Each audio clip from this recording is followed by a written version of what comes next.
Magandang hapon! Kumusta po? Narito po ulit ang update natin para sa lagay ng ating panahon.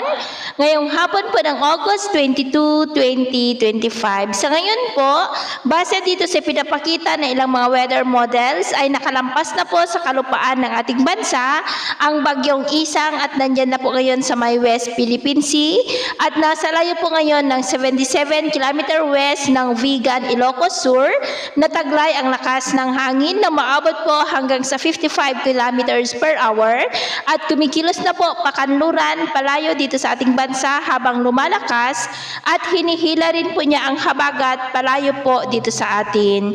Bukas ay posible na po yan na makalabas sa Philippine Area of Responsibility at pagsapit ng linggo, posible po na nakalayo na rin ang habagat dito po sa ating kalupaan. Samantala, maliban kay Bagyong Isang ay may isa pang sama ng panahon nating binabantayan na nandyan sa labas ng PAR, isang low pressure area na nandyan sa silangan ng Mindanao, about 1,050 km east of Bislig, Surigao del Sur at posibleng papasok yan sa PAR hanggang bukas, pero hindi pa naman po yan nakitaan na lalakas bilang bagyo pero atin lamang pong babantayan.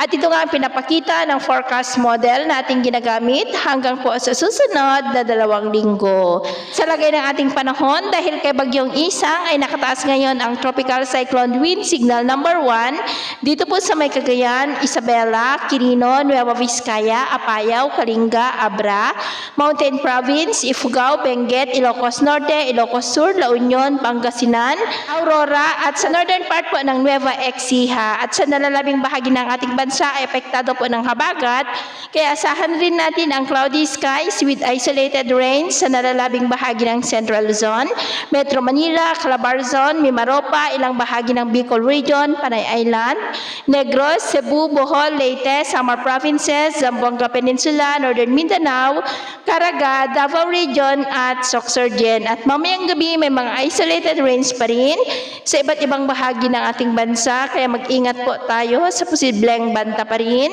ng mga pagbaha at pagguho ng lupa.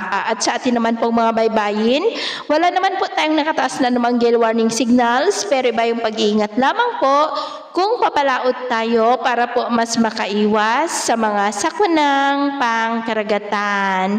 So, ito nang latest update natin sa araw na ito. At ako po muli si James na nagsasabing sa kahit na pagsubok po na darating sa ating buhay, huwag na huwag po tayong mawawalan ng pag-asa. Thank you and God bless!